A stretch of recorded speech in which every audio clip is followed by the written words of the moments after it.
Nós estamos no culto da família, que acontece no segundo domingo de cada mês, mas também estamos no desafio da graça. Nós estamos nessa campanha de desafiadora, uma campanha desafiadora para nós permanecermos debaixo da graça de Deus, amém? Então, como eu tinha dito, nós vamos ter nas próximas semanas mensagens temáticas, mensagens voltadas a esta realidade da graça de Deus. E no domingo passado nós falamos, desafio da graça é um desafio de fé, porque para estabelecermos um caminhar debaixo da graça, precisamos andar por fé. Amém, Jesus? E hoje nós vamos falar do desafio da graça sob a perspectiva do desafio do amor. Porque da mesma forma em que nós precisamos ativar a nossa fé para andarmos debaixo da graça, nós precisamos também reconhecer que somos amados, que Deus é amor, que estamos realmente envoltos nesse amor incomparável de Deus para podermos fluir na graça do Senhor. Muitas vezes as coisas parecem até sinônimas, mas nós temos aprendido que existe, claro, muitas coisas parecidas, mas nós precisamos tomar posse de cada uma delas. Então hoje, se nós pregarmos aqui sobre a graça, nós vamos falar também sobre o amor, vamos falar sobre a doação, vamos falar sobre a entrega. Então diga assim: desafio da graça, desafio do amor. Amém? E eu queria que você abrisse comigo a sua Bíblia, lá em João, Evangelho de João, capítulo 3.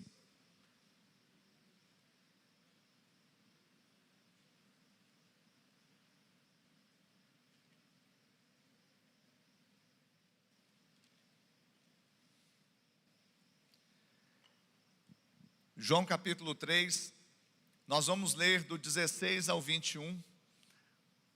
Amém, Jesus? Lembrando também que quando nós começamos esse desafio, nessa campanha de estarmos vivendo os últimos dias do ano debaixo da graça, não porque não vivíamos antes, mas nós vamos ter cada vez mais compreensão, cada vez mais iluminação para vivermos de acordo com a vontade de Deus, que é debaixo da graça. Nós começamos no dia 23 de setembro, hoje é dia 11, então nós já temos 19 dias que nós estamos caminhando, realmente buscando de Deus, nos consagrando. Se você ainda não sabe, entre de coração, entre realmente crendo que Deus vai fazer algo maravilhoso na sua vida. Então nós estamos orando, nós estamos jejuando. Os detalhes que você tem desse jejum, você pode buscar no pequeno grupo, na célula. Ah, pastor, eu ainda não estou inserido numa célula, então me procura aqui no final do culto. Procura o pastor Rodrigo, que vai estar lá na consolidação, né, pastor Rodrigo? Né? Pastor Rodrigo deu as boas-vindas para você ali com a equipe, né, da consolidação. Na saída, procura o pastor Rodrigo. Você não pode ficar de fora. Amém? Você não pode ficar de fora, porque não tem outro meio. A nossa vida é pela fé e debaixo da graça. A vida do crente é pela fé e debaixo da graça. Amém, Jesus? Então diz assim o texto, João 3,16 ao 21. Porque Deus amou ao mundo de tal maneira que deu o seu Filho unigênito, para que todo que nele crê não pereça, mas tenha a vida eterna. Porquanto Deus enviou o seu Filho ao mundo, não para que julgasse o mundo, mas para que o mundo fosse salvo por ele. Quem nele crê não é julgado. O que não crê já está julgado, porquanto não crê no nome do unigênito Filho de Deus. O julgamento é este, que a luz veio ao mundo, e os homens amaram mais as trevas do que a luz, porque as suas obras eram más. Pois todo aquele que pratica o mal aborrece a luz e não se chega para a luz, a fim de não serem arguidas as suas obras. Quem pratica a verdade, aproxima-se da luz, a fim de que as suas obras sejam manifestas, porque feitas em Deus. Pai, a palavra do Senhor é liberada nesta hora. Eu creio que ela tem poder para transformar o coração do homem. E que ela saia, ó Deus, ao encontro de cada coração sedento. Mas também o Teu Espírito possa conduzir a revelação dessa palavra em cada coração, em cada vida. Que o Senhor tome agora a boca do pregador, que ele seja um canal de bênção e de graça às pessoas que estão recebendo. Assim nós oramos e te agradecemos em nome de Jesus. Diga amém. Diga amém. Nós estamos na Igreja Batista do Amor mesmo? Eu não errei. Eu não errei. Tá bom. Glória a Deus. Gente, depois de um louvor desse, talvez você está anestesiado, né? Pastor, eu estou anestesiado com esse louvor, amém. Mas se você não estiver anestesiado, você está inflamado, então você tem que dar muito glória a Deus, aleluia. Você tem que rodopiar, soltar foguete. Aleluia. Nem toda pessoa que faz barulho é um crente, mas eu acho que todo crente faz barulho. Está entendendo? Nem toda pessoa que faz barulho é crente, é cristão, é espiritual, mas todo crente espiritual faz barulho. Porque a fé fala. Não sou eu que estou dizendo, não, pastor, é meu jeito. O meu jeito também era assim, mas depois que o Espírito Santo começa a incendiar o nosso coração, ele não para mais. Amém, Jesus? Então aqui, nesse texto, nós vemos o momento áureo do Evangelho, que é o momento da entrega, o momento da entrega de Deus. Deus entregou, Deus amou o mundo e entregou o seu Filho. Mas Jesus mesmo está explicando essa missão. Por quê? Porque ele estava lidando com um religioso chamado Nicodemos. É uma conversa, no pano de fundo, a conversa de Jesus com esse homem chamado Nicodemos, homem religioso, um dos principais dos judeus, a Bíblia diz. Quando fala principais dos judeus, literalmente é mestre dos judeus.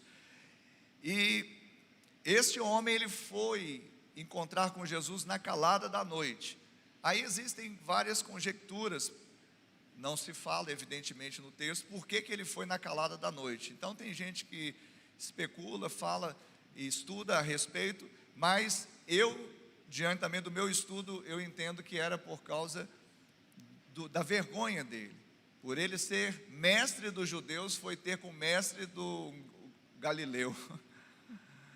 Ele era judeu, mestre, e foi ter com o mestre, que veio de Nazaré, mestre Galileu. Então, era a reputação dele que estava em jogo, e ele foi na calada. Mas isso não tira também o intento que ele tinha de conhecer mais, de aprender mais. Amém, Jesus? E o centro desta conversa, o centro da conversa de Jesus com esse religioso Nicodemos, foi o novo nascimento. E não há como falar do nascer de novo sem falar da graça do Pai. Eu vou repetir, não há como se falar do novo nascimento sem se falar da graça do Pai. Porque todo esforço próprio de se salvar a si mesmo causa exaustão e não resolve nada. Alguém uma vez deu o exemplo: se você quer salvar-se a si mesmo, isso vai ser tão possível quanto você tentar tirar os seus pés, ou seja, se erguer levantando com sua mão a gola da sua camisa. Quer tentar aí para ver se seus pés vão sair do chão? Tenta aí, fica de pé, tenta aí ver se... Então, isso está proporcional. A pessoa que quer salvar-se a si mesma, ela vai ter tanto sucesso como aquela que quer tirar os seus pés do chão, se levantar usando a sua própria mão, levantando a sua gola. Então, nós não temos dúvida de que salvação tem tudo a ver com graça. Então não há como se falar do novo nascimento sem que se fale também da graça do Pai revelada em seu amor, em seu Filho, não é? Alguém disse em seu Filho. E Jesus é a graça personificada. Jesus é a personificação da graça. Jesus é a graça encarnada, não é? Vimos o que? A graça. Vimos a verdade nele. Então preste atenção. Se o centro da conversa de Jesus com Nicodemos era o novo nascimento, e não há como falar em nascer de novo sem se falar da graça, mas não há como se falar da graça sem que se mostre o amor revelado de Deus. Logo, para que eu e você sejamos desafiados na graça, ou seja, andarmos na graça, devemos também sermos desafiados em andar debaixo do amor de Deus. Pastor, parece tão óbvio, mas no decorrer da mensagem nós vamos ver que, embora seja óbvio e até é tão assim sequencial, mas algumas pessoas travam exatamente em reconhecer que são amados, em reconhecer que são filhos amados, em reconhecer que Deus os ama. Então, para andar debaixo da graça, primeiramente precisamos receber o amor de Deus, crendo que somos amados. Diga assim: eu ando debaixo da graça, porque recebo o amor de Deus, crendo que sou amado. Amém? Você é amado. Você é amada. Não tem jeito de andar debaixo da graça sem receber pela fé essa realidade, que você é amado. Porque se você não entender, se você não receber essa revelação de que você é amado, você não anda debaixo da graça. Amém? Olha só que interessante. Nós estamos falando aqui desse encontro de Nicodemos com Jesus, e ele vai na calada da noite, chama Jesus de Rabi, porque ele era mestre, sim, mas ele começa então a dialogar, e querendo conhecer o ensino de Jesus, ele é confrontado por Jesus, dizendo: olha, se alguém deseja nascer, ou se alguém não nascer de novo, não pode ver o reino de Deus. E aí Nicodemos, ele começa a pensar: como pode nascer um homem sendo velho? Como pode voltar ao ventre materno e nascer segunda vez? Então ele está nesse contexto, nós estamos nesse contexto.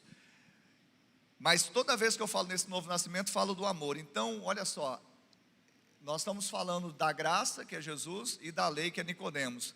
A lei mede o quanto amamos a Deus.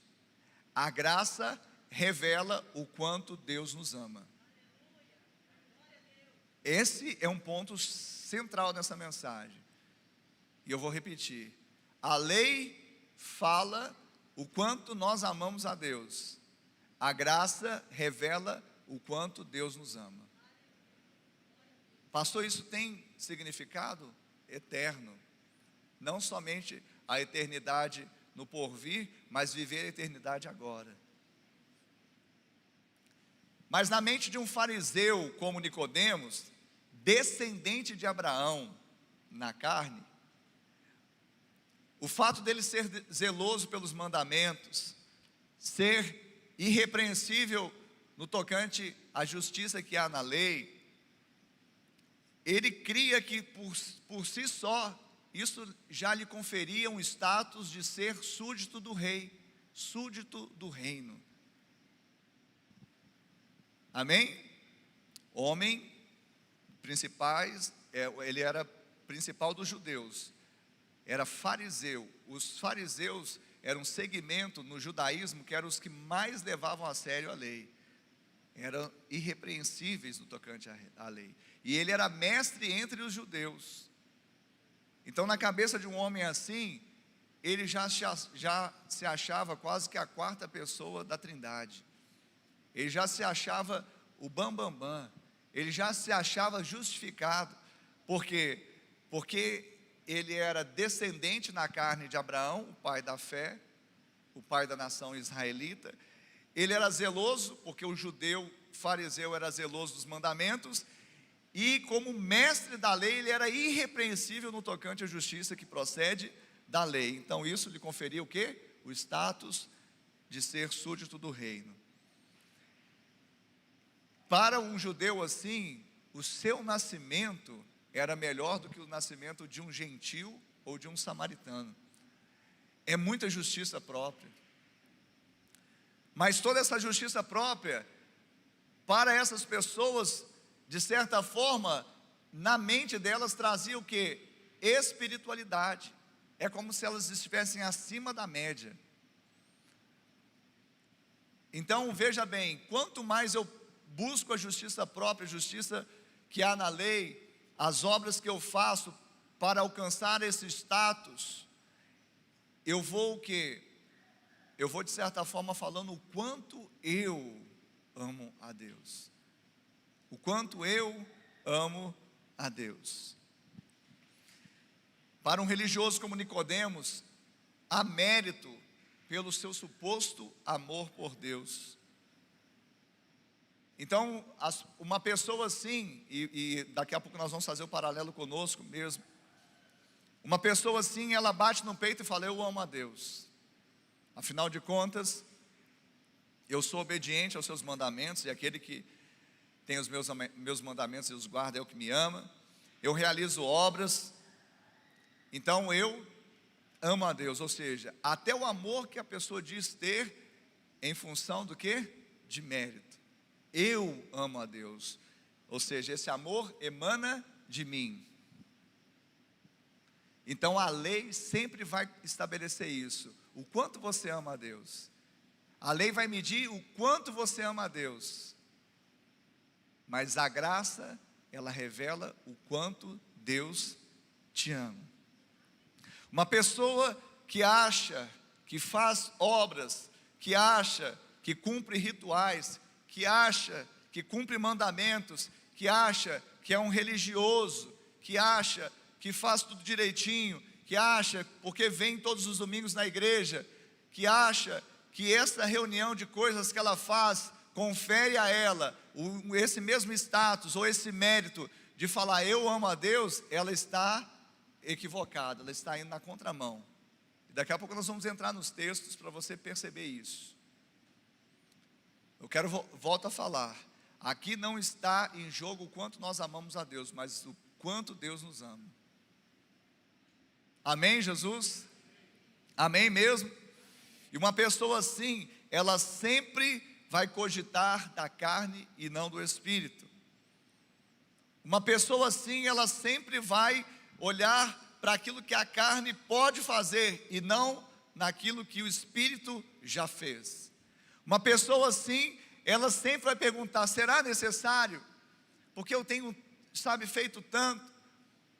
Como pode um homem voltar ou nascer de novo? Como pode um homem nascer sendo velho? Pode porventura voltar ao ventre materno e nascer segunda vez? Foi a pergunta de Nicodemos para Jesus no verso 4 do capítulo 3 de João. Então uma pessoa assim, ela vai cogitar sempre daquilo que é, diga, carnal. A carne, ela é empoderada pela lei. A lei, ela avulta o pecado, e o pecado está na carne. Então, quanto mais lei, quanto mais obras, quanto mais justiça que há na lei, justiça própria, eu dou ocasião mais ao pecado, e por consequência, a carne é fortalecida, ou seja, o quanto eu faço, mas a graça é o quanto Deus fez por mim. E esse homem então, você tem que entrar nesse contexto. E nós lidamos hoje, no século 21, também com pessoas assim, que acham que já fizeram, elas já são, elas já realizam, elas são politicamente corretas, elas não defraudam ninguém, elas são boazinhas, elas cumprem preceitos religiosos. Então ela fala, mas nascer de novo? Como assim? Sabe, em outras palavras, Nicodemos, quando ele diz para Jesus, pode um homem nascer sendo velho, porventura ele pode voltar ao ventre materno e nascer segunda vez? Ele está dizendo, em outras palavras, eu sou judeu, descendente de Israel, homem experiente na lei, religioso, não preciso de outra natureza. Lembre-se, o centro da conversa está no novo nascimento. Novo nascimento é para que existe o novo nascimento? Para nos salvar, amém? Mas também para nos dar uma outra natureza. Porque aquele que é nascido da carne, Jesus disse para Nicodemos, e o que é nascido do Espírito? É Espírito. Necessário importa-vos nascer de novo. Porque se não nascer de novo, continua na carne. Se não nascer de novo, continua na maldição da lei. Se não nascer de novo, continua afastado do amor de Deus. Necessário nascer de novo. Então uma pessoa que se encheu de si e de sistemas religiosos, de práticas de boas obras, como justiça própria, ela fala, não, eu já tenho, eu não preciso, eu não quero mudar, não preciso de outra natureza. Mas isso, querido, é a única maneira de nós entrarmos na graça de Deus. É a única maneira de nós acessarmos o amor de Deus, é quando nós passamos pelo novo nascimento. A questão, querido, preste atenção nisso, não é o quanto temos, preste atenção nisso. Isso é uma coisa assim, um paradoxo hoje, até hoje, mas a gente está orando e buscando essa revelação.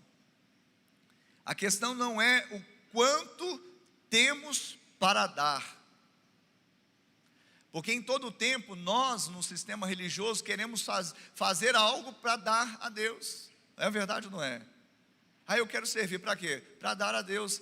Eu quero fazer isso para agradar a Deus. Eu quero fazer aquilo outro para dizer que eu amo a Deus. Eu quero fazer aquilo outro para de alguma forma ser aceito. Eu quero fazer. Então a questão não é o quanto eu tenho para dar, mas o quanto eu estou disposto a receber. Gente, isso aqui, pregar, alguns pregadores não têm coragem de pregar, porque falam assim, não fala isso não, senão vai deixar o povo folgado, vai deixar o povo egoísta. Mas querido, nós não temos nada a dar lá fora, se antes não recebermos.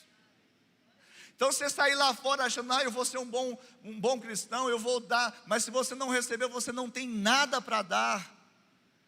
Então a questão não é o quanto nós temos para dar, mas o quanto nós estamos dispostos a sair de sistema religioso, de obras que vêm das nossas próprias mãos, da justiça que nós temos no nosso coração, e estabelecermos que tudo que temos, tudo que somos, tudo que vier a ser, vem do Senhor, é graça. Então a pergunta a questão não é o quanto temos para dar, mas o quanto estamos dispostos a receber. Não o quanto o amamos, mas o quanto Ele nos ama, porque ninguém pode dar o que não tem. Então antes nós falamos, eu amo a Deus, eu amo. Primeiramente eu tenho que ter revelação de quanto eu sou amado. Porque quem não tem revelação de o quanto é amado, não pode dar o que não tem.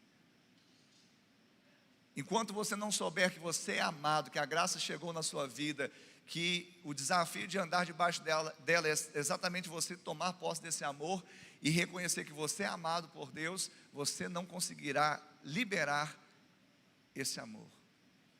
Por isso é um desafio. Por isso muitas vezes as pessoas falam, não, eu estou debaixo da graça, eu nasci de novo. Mas não andam exatamente nessa realidade de pessoas amadas. Sabe, eu quero dizer aqui, nesse contexto, nós vemos aqui nesse contexto de João 3, desde o primeiro verso, quando Jesus está dialogando com Nicodemos, ele fala da história de Israel, ele fala, olha, o povo israelita, ele padeceu por causa da desobediência no deserto, mas aprove a Deus levantar a serpente no deserto, porque eles eram picados por serpentes e morriam, não é? Mas quando Deus dá direção para que eles fundissem ali uma serpente, né, inflamada de bronze, e ela subisse, aqueles que olhassem para a serpente, eles seriam curados e não morreriam, mas na verdade aquilo apontava para Jesus no madeiro sendo erguido. Então ele vai falar exatamente na linguagem de um religioso, a história de Israel, mas falando, olha, Moisés não consegue, mas Jesus consegue. A lei não consegue, a lei não pode, mas a graça pode, e tudo é possível aquele que crê. Quantos creem aqui?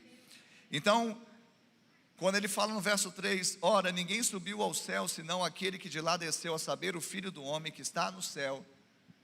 Preste atenção, ainda dentro dessa, dessa sequência que eu falei, não é o quanto temos para dar, mas o quanto estamos dispostos a receber, não é o quanto amamos, mas o quanto Ele nos ama, mas também não é o quanto nos elevamos às alturas, mas o quanto Jesus desceu para estar conosco. Porque, ora, ninguém subiu ao céu, senão aquele que de lá desceu. Se alguém tivesse subido ao céu, ia bater no peito e falar assim, eu consegui. É ou não é? Se alguém tivesse realmente os atributos todos para subir ao céu nas alturas e falar, eu consegui, invalidaria a graça de Deus. Mas não é o quanto eu e você insuflamos o nosso ego, não é o quanto nós achamos que somos bons, não é o tanto que achamos que amamos, não é o tanto que nós nos elevamos, é o quanto Deus, ou o quanto Jesus teve que descer para estar entre nós e comunicar conosco a graça imerecida.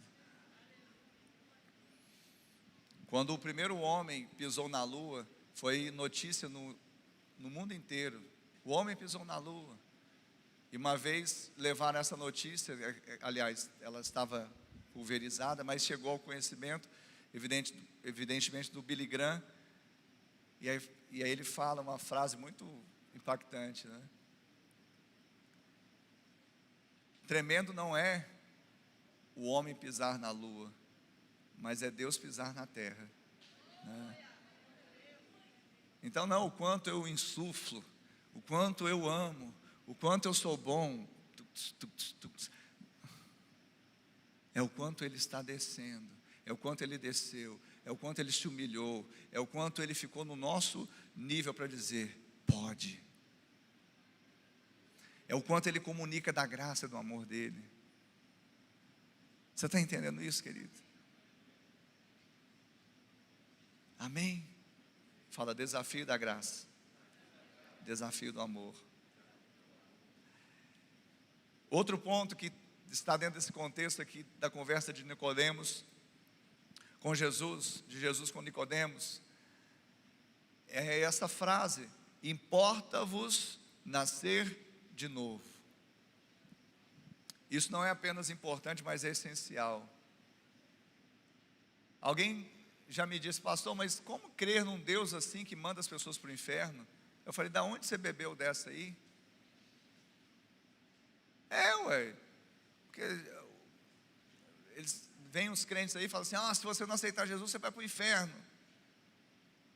Eu falei, os crentes do século XIX.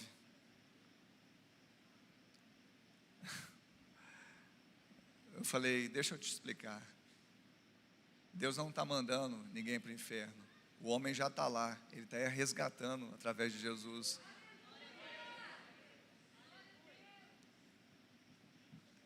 Importa nascer de novo, é porque é a única maneira do homem sair do inferno.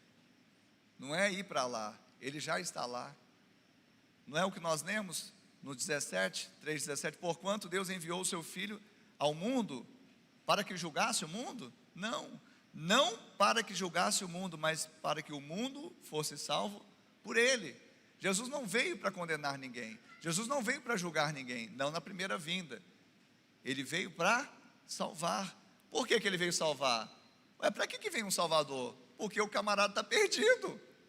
Então ninguém está jogando ninguém no inferno, está aí resgatando de lá. Quem está entendendo isso? Então quando alguém fala assim, esse Deus que vocês pregam é mal demais, está mandando... Não, você não está entendendo, é o contrário. Nós já estávamos lá. O jeito de sair é saber que aquele que estava lá em cima desceu na terra, morreu, foi lá nas profundezas, tirou as chaves da morte, do inferno, da mão do diabo, ressuscitou, e Ele está à destra de Deus Pai. E se eu crer nele, agora eu não vou ficar no raso, no terreno, na lei, eu vou viver na graça, assentado também nas regiões celestiais com meu Pai. É assim. O verso 18: quem nele crê, não é julgado. O que não crê, já está julgado.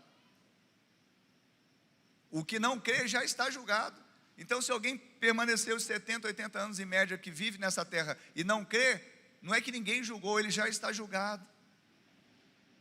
Porque o pecado já está nele, e a única coisa de resolver pecado é a graça, é Jesus. Então, importa-vos nascer de novo. Pela graça somos salvos. Nascemos de novo. Isso acontece pela fé, quando nós recebemos o quê? O amor do Pai. Essa transformação do nascer de novo é um processo em 3 etapas aqui. Nós temos a graça, que é o favor que nós não merecemos de sermos salvos. Nós temos a fé, que é o meio pelo qual nós acessamos a graça, e nós temos o amor derramado sobre nós, que é o que nos eterniza. Porque tudo que o amor toca, enriquece. Tudo que ele produz, permanece. Tudo que o amor toca, enriquece. O que ele produz, permanece. Então, importa-vos nascer de novo, é isso. A graça está sobre nós. Mas eu preciso crer nas minhas obras, não, na obra de Jesus lá no madeiro, porque é ela que pagou a conta. Ah, mas minha mãe não pode morrer por mim? Não, porque ela é pecadora também. Imagina 2 condenados. Ah, eu vou pagar a sua conta, mas você está condenado também?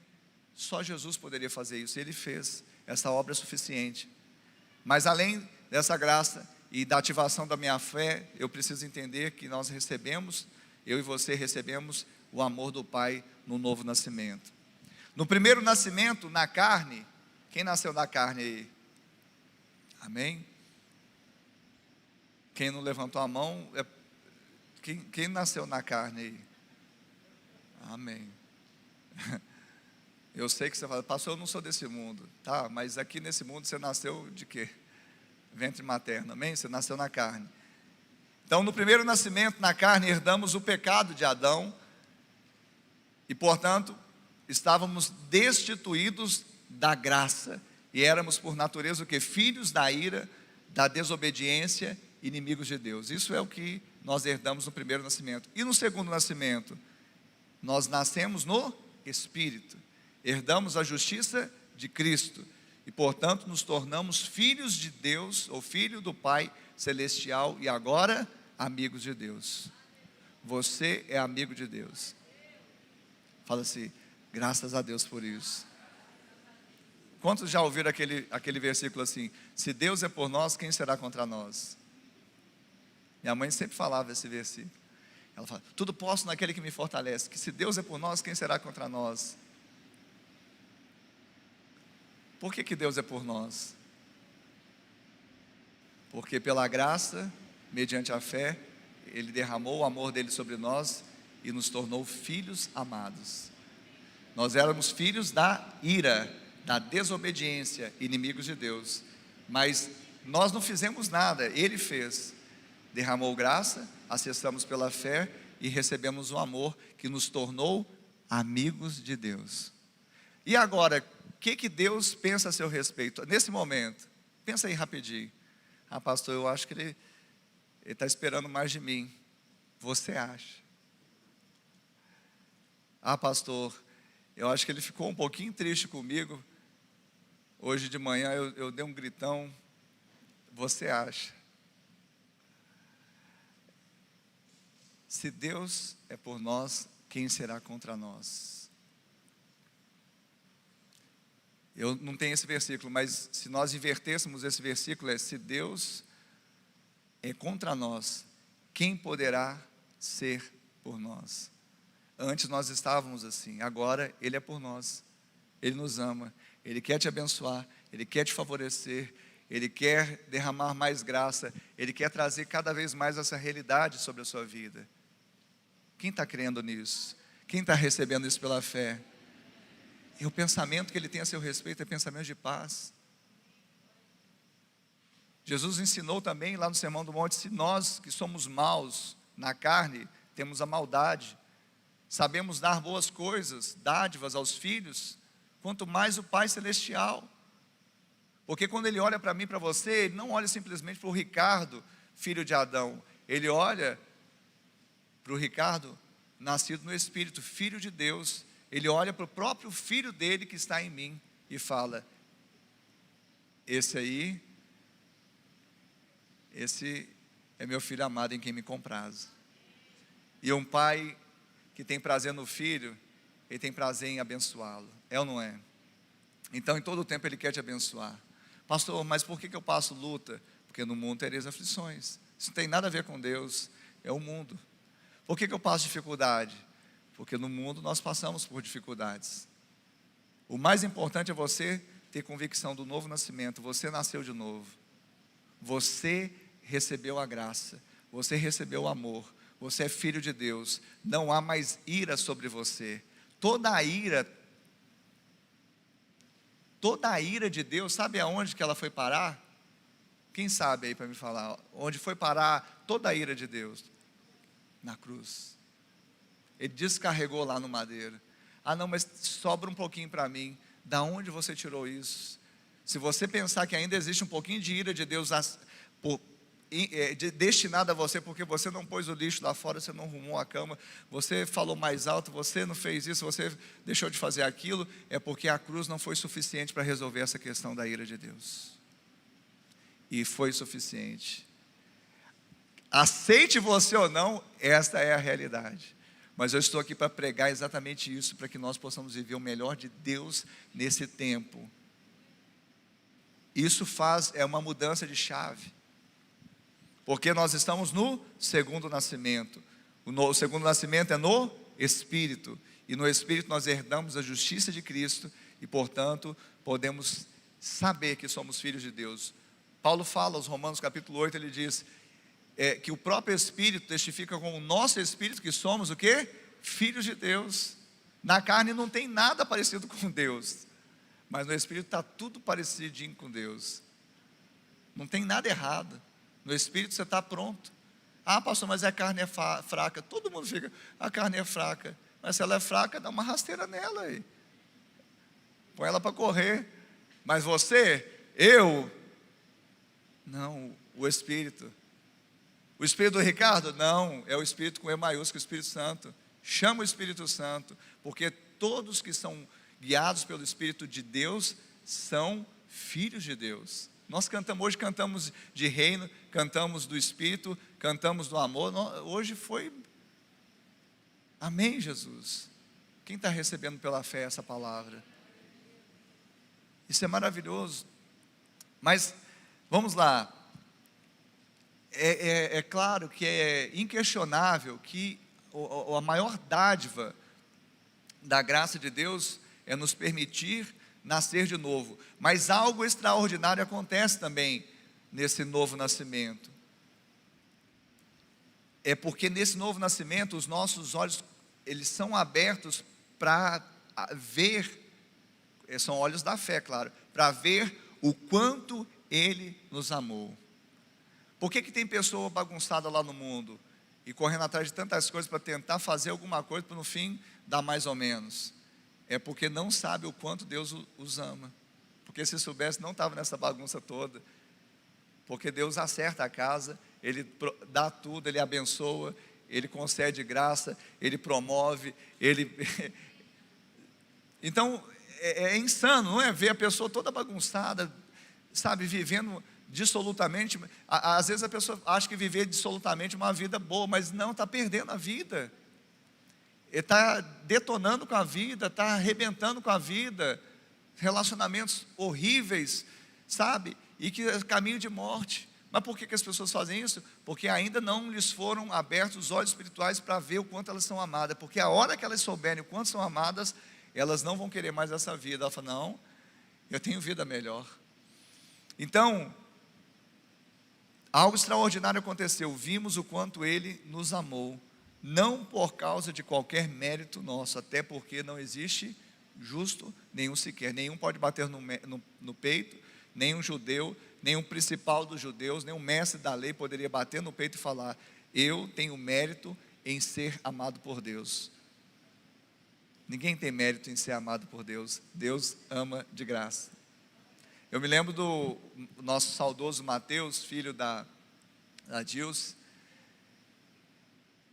que já dormiu no Senhor. Ele falava assim, pastor Ricardo, você mora no meu coração e não paga aluguel. Aí fazia o coraçãozinho, né? É mais ou menos assim que nós estamos no coração do Pai. Nós moramos lá e não pagamos nada por isso. Quem está entendendo isso? Amém? Olha só esse versículo de Efésios 2:4. Se você quiser abrir, acompanhe também. Efésios 2:4 diz assim, mas Deus, sendo rico em misericórdia, por causa do grande amor com que nos amou, e estando nós mortos em nossos delitos, nos deu vida juntamente com Cristo. Pela graça sois salvos. Deus, Ele sendo rico em misericórdia. A misericórdia, ela se comunica muito com a graça, mas a misericórdia, tecnicamente, é não recebermos aquilo que deveríamos. Por exemplo, nós deveríamos receber morte, e aí Deus nos poupou da morte. Isso é misericórdia. Mas por causa do seu grande amor com quem nos amou, estando nós mortos nos nossos delitos, Ele não apenas nos poupou da morte, mas pela sua graça nos deu vida. Nós não merecemos vida, Ele nos deu. Então Ele nos poupa da morte, mas Ele não simplesmente nos poupa da morte para termos uma vida qualquer, existirmos, mas Ele nos dá vida abundante. Amém, Jesus? E isso tudo vem pela graça, através do amor de Deus. Diga, eu sou amado. Por isso a misericórdia de Deus está sobre mim. A graça de Deus está sobre mim. Por que Deus fez tudo isso? Ele fez, se você ler a sequência de Efésios 2:4 em diante, ele vai mostrar, Paulo, que ele fez tudo isso para mostrar a suprema riqueza da sua graça. Suprema é porque não fala, Supremo Tribunal Federal, é a instância maior. Não existe outra graça assim. Deus, Ele nos amou, Ele nos deu graça e misericórdia exatamente para evidenciar, mostrar a suprema riqueza da graça dEle. Nessa riqueza nós temos tudo o que precisamos. Você está aqui sentado pensando em uma conta para pagar, você está pensando no seu relacionamento, como você vai resolver, você está pensando, e aí você sempre pensa, sempre não, desculpa, aqui não. Mas às vezes você pensa assim, mas eu não fiz por onde, eu não sei se eu vou conseguir. Quando você descansa debaixo da graça, se você sabe que é amado, você entende que já foi aprovisionado. Você já tem todo o recurso que você precisa para resolver essa lide. Você crê nisso? Então para de sofrer. Pastor, mas no mundo eu vou sofrer. O sofrimento do mundo, como eu volto a falar, ele é inerente a qualquer pessoa que pisa nessa terra. São as situações, as adversidades, as tribulações, as aflições. Mas você não precisa sofrer pensando se é amado ou não por Deus, se tem recurso ou não. Quem está entendendo isso?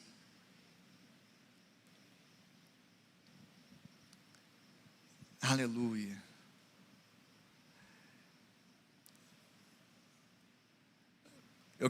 Hoje é o culto da família.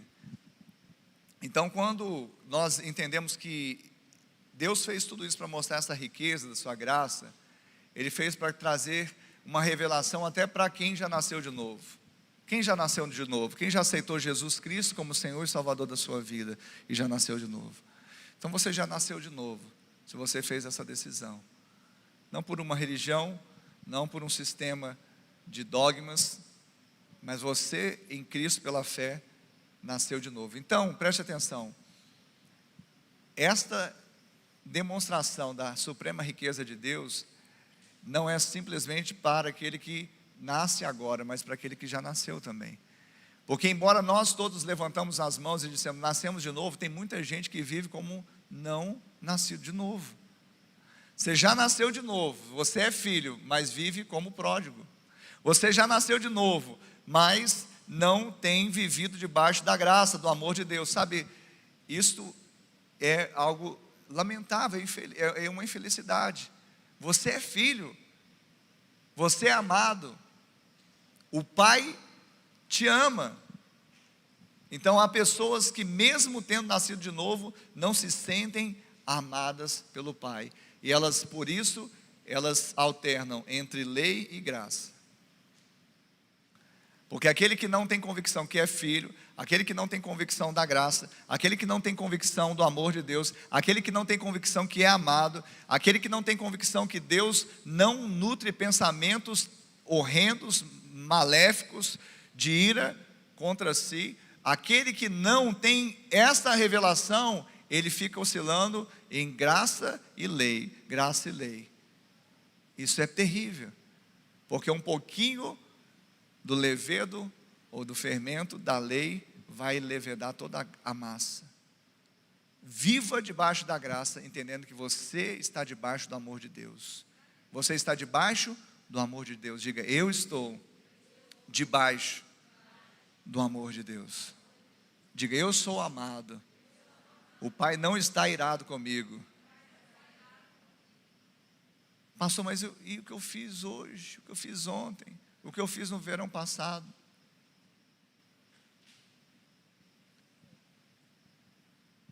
Isso ainda está na sua mente, que vai ser de alguma forma imputado para a sua justiça. Mas sua justiça não é se você vai resolver isso ou não, porque você vai, eu sei, através do arrependimento. Mas até isso que você fez hoje, fez ontem, fez no verão passado, já está resolvido. Ele pagou o preço, porque Ele te ama. Ah, pastor, mas eu não posso viver assim. Então, cada vez mais, viva debaixo da graça. Eu não quero essa discrepância de eu ser um filho amado, de eu ter o Espírito Santo, mas ainda agir assim. Então, se empodere de quem você é em Cristo Jesus. E se, não é quando é fatalismo. Parece que o crente sai assim, amanhã é segunda-feira, não tem jeito, amanhã eu vou pecar. Quem te falou isso? Não, mas todos são pecadores, todos até encontrar Jesus. Depois que encontrou Jesus e nasceu de novo, não é mais pecador, é santo, que luta contra o pecado. Mas se ele pecou, ele não deixou de ser santo, ele não deixou de ser filho. Se pecardes, se você pecar, você tem um advogado. O que o advogado faz? Defende. Você tem um advogado, você não tem um promotor de justiça. E o melhor da história é que o advogado ainda é filho do juiz que vai decidir a causa. Ele não apenas defende, mas fala, papai, pode absolver. E o pai faz isso, por amor do filho. Quem está entendendo isso?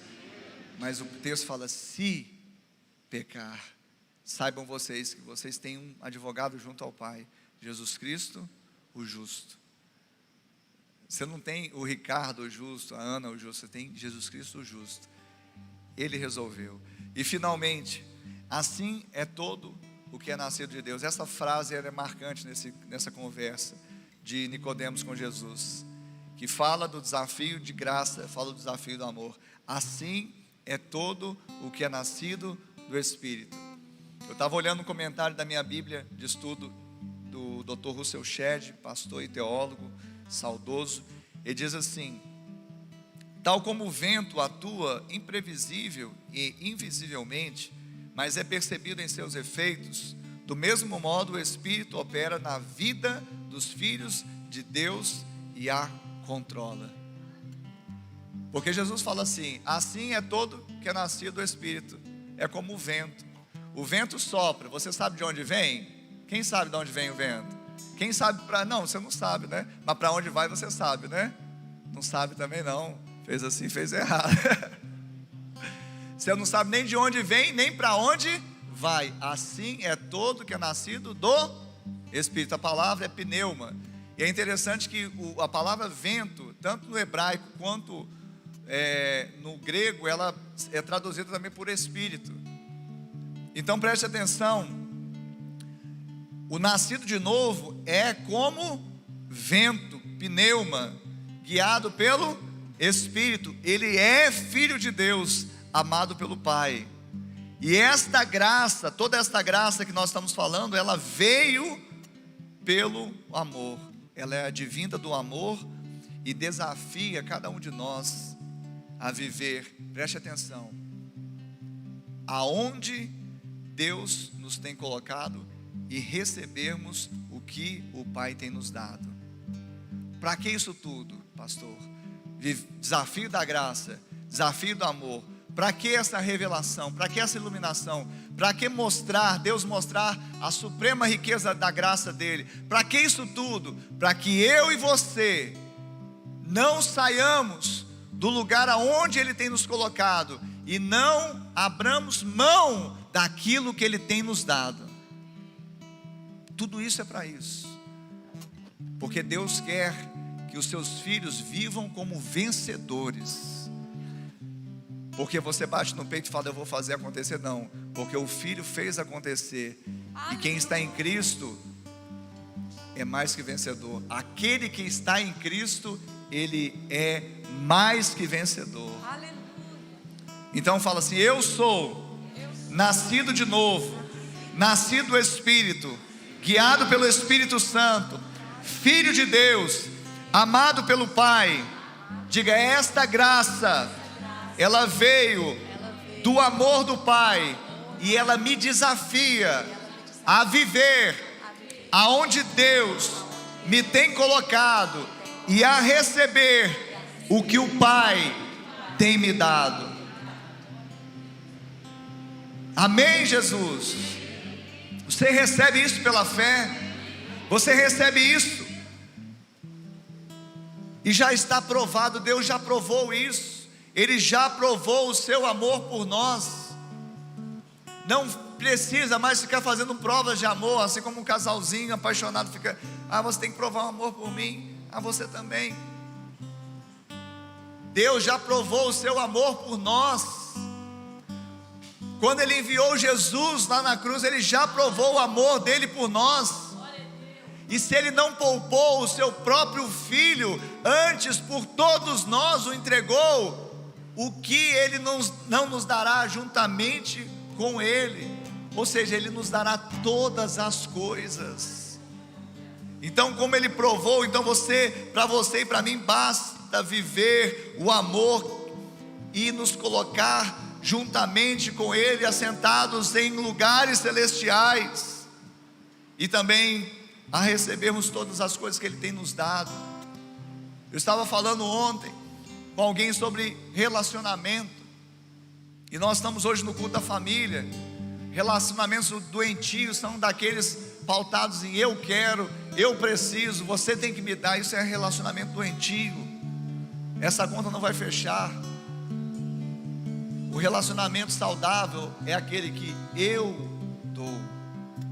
Mas ninguém pode dar o que não tem. Mas hoje você tem o amor de Deus. Se você tem o amor de Deus, você já recebeu o maior de todos os amores. Você não precisa ficar refém, sabe? Ele não me ama, ele não quer me, sabe? Não precisa disso, porque você é amado pelo Pai. O Pai te ama com amor eterno, com benignidade ele já te atraiu. Não está faltando nada. Ei, preste atenção, não está faltando nada na sua vida. Não está com déficit. Você tem provisão pela graça e o amor de Deus que é derramado nos nossos corações, pelo Espírito Santo que nos foi dado. Esta é a revelação. Não fique mendigando indulgência de ninguém. Não fique suplicando pelo amor de ninguém. Você já recebeu do amor. Você agora pode dar amor e saber que quando você dá o amor de Deus, tudo aquilo que ele toca enriquece, tudo aquilo que ele produz permanece.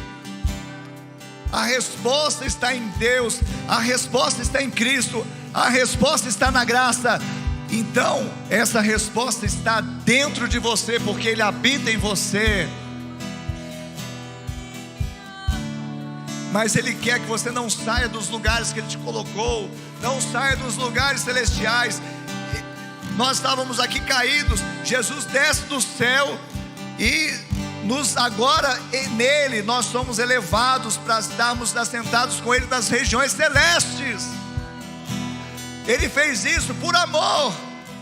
Agora você vai olhar a situação de cima para baixo, você vai olhar e vai caminhar altaneiramente, soberbo, arrogante, não. É porque você sabe em quem tem crido. Você está bem certo que Ele é poderoso para guardar o seu tesouro até o dia final.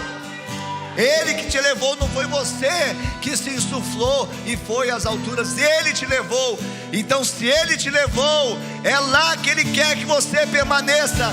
Não se rebaixe buscando migalhas de amores proibidos, de amores carnais, de indulgência sentimental. Você está bem resolvido em Cristo, você está bem resolvido na graça do Senhor. Isso é favor. Não fique procurando resposta. Porque, como? Simplesmente receba pela fé e viva como filho amado de Deus. Fique de pé no seu lugar.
Eu queria que você fechasse os seus olhos agora e ficasse atento ao que o Espírito ainda está dizendo nessa manhã.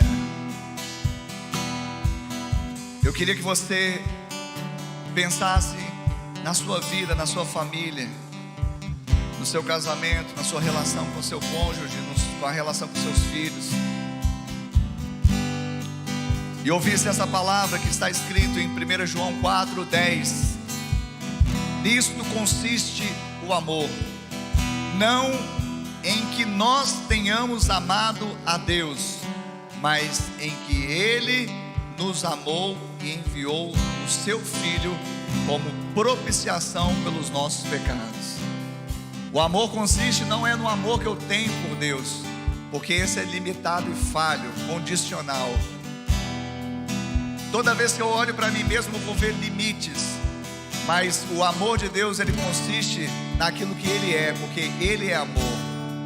Por que João também ele diz: quem não ama não conhece a Deus, porque Deus é amor. Não é simplesmente porque você vai amar e aí você vai conhecer a Deus. Não, é porque você conheceu a Deus, você recebeu o amor de Deus, agora você tem para dar. Então, o amor na vida daquele que recebeu a graça é um sinal seguro de que ele é realmente salvo, é filho de Deus e conhece a Deus. Eu amo porque eu conheço a Deus, porque se eu não conhecesse a Deus eu não conseguiria amar. Eu amo porque eu recebi do amor de Deus. Nós amamos porque Ele nos amou primeiro. Isso vai mudar o seu relacionamento na sua casa, na sua família.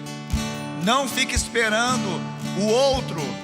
Você tem, você recebeu, você tem esse presente. Você foi empoderado, a graça te empoderou o amor foi derramado na sua vida. Você vai liberar esse amor, porque você tem para dar, porque você foi amado com amor eterno, com a benignidade do Senhor, Ele te atraiu. Tudo isso está em você, você está bem resolvido. Preste atenção, você está bem resolvido, você está bem resolvida, não lhe falta nada. Não fique preocupado dizendo o que deu de errado, aonde foi que eu errei, o que eu fiz, o que eu deixei de fazer, sabe? Não, olha para a cruz, tira o foco de si mesmo, tira o foco da sua mão, da sua carne, das suas obras. Olha pela graça, para a justiça de Deus lá na cruz do Calvário, pelo amor que Ele te deu. Ele te deu tanto amor, ninguém dá amor como esse, ninguém tem amor como esse. Ele te chama de amigo. Você não é inimigo de Deus. Para de ficar preocupado, para de viver atemorizado, para de falar: essa conta não vai fechar porque eu não fiz, Deus está ressentido comigo. Não, a ira dele foi descarregada no madeiro. Você é amigo de Deus, você é amado do Pai.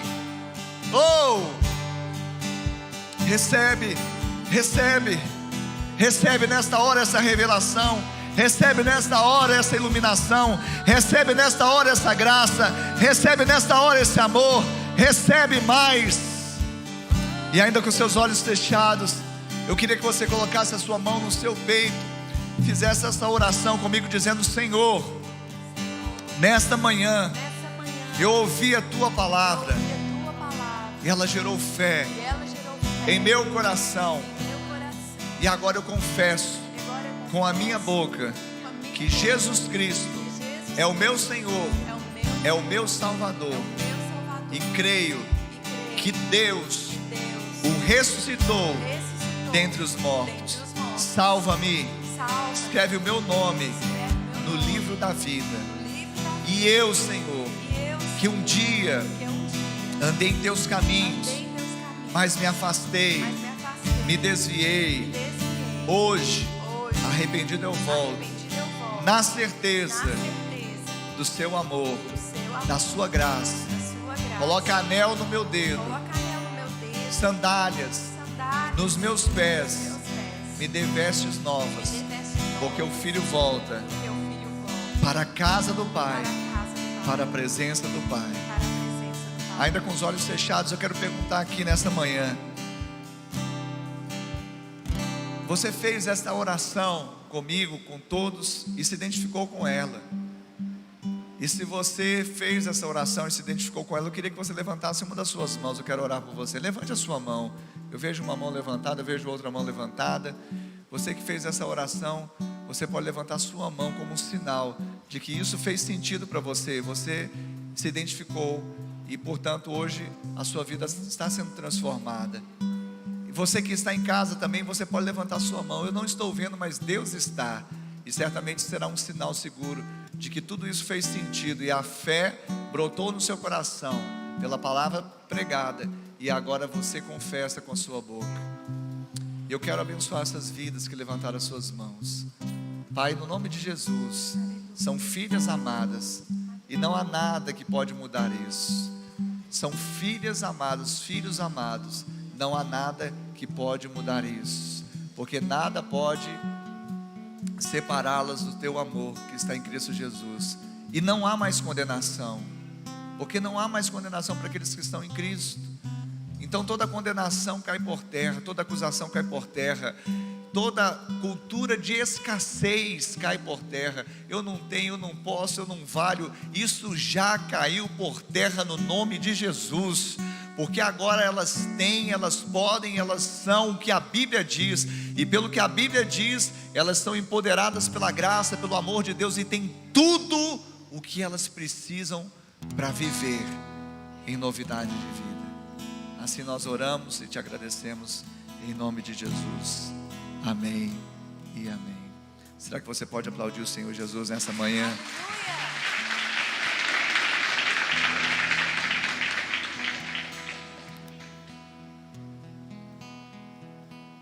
Amém? Diga assim: desafio da graça, desafio do amor.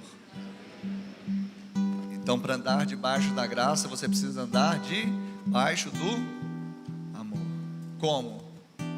Sou amado. E amanhã, pastor, se der ruim, sou amado.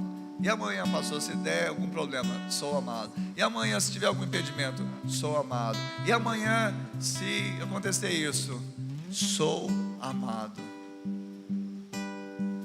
Sou amado. Sou amado. A pessoa que tem revelação que ela é amada, ela vive diferente. Eu falei, tem pregador que tem medo de pregar isso, porque não, vai deixar o povo folgado, o povo bagunçado vai sair e falar, não. Quanto mais a pessoa sabe que é amado, mais a vida dela fica arrumada.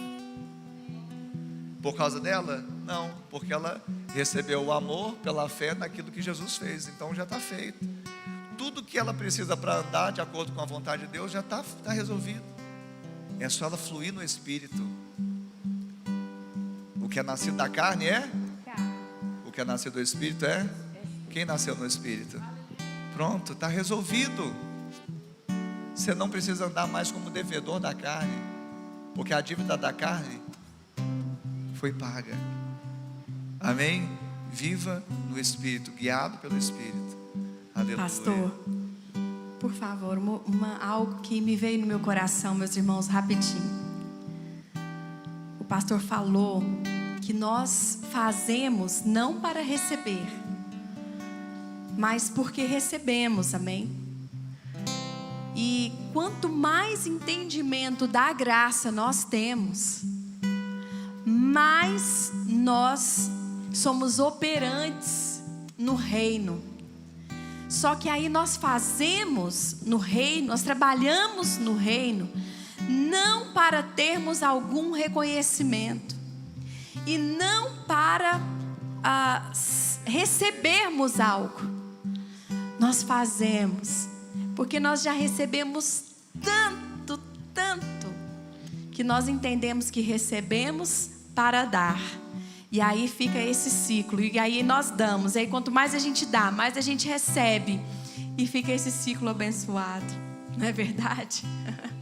Por isso que é deleitoso, nós fazemos por prazer e não debaixo de Eu lembrei lei. aqui, lembrando dessa questão de fazer, Pedro, o nome quer dizer pedra, ele era amado por Jesus, sim ou não? E João era amado por Jesus, sim ou não? Os dois eram amados por Jesus. Mas Pedro, certa vez ele disse, por você eu morro. Ou seja, ele quis mostrar o amor dele por Deus. Ele falou assim, por Jesus, Jesus, você vai me negar. Então não fica fazendo juras de amor, não precisa disso. Só receba as juras de amor que o Pai fez por você. Porque João era amado como Pedro. E João, a palavra é graça. O nome João é cheio de graça. É alguma coisa com a graça. Agora me furtou aqui. Pedro é pedra, fala de lei. E João fala de graça. Só de forma simbólica. Então preste atenção. O Pedrão, ele falou que eu vou amar. Eu vou com você, Jesus. Eu estou pronto a dar minha vida, né? Ou seja, por amor por você. Negou Jesus, não é? E João escreveu lá. E quem estava no pé da cruz com a mãe de Jesus lá? Quem? Pedro estava lá? Pedro já tinha, ó. Mas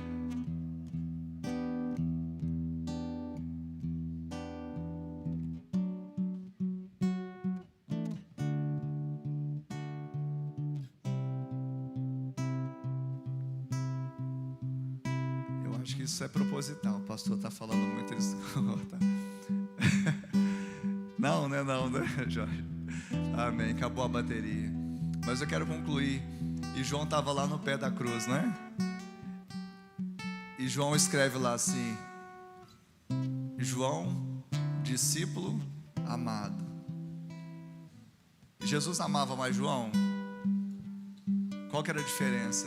É que ele sabia que era amado. Então a diferença não é o quanto você ama a Deus, é o quanto você tem de revelação que Ele te ama. Amém? Vai nessa via. Parece ser assim, Ah, mas eu queria tanto amar Jesus. Cuidado com essas. Eu quero tanto amar Jesus.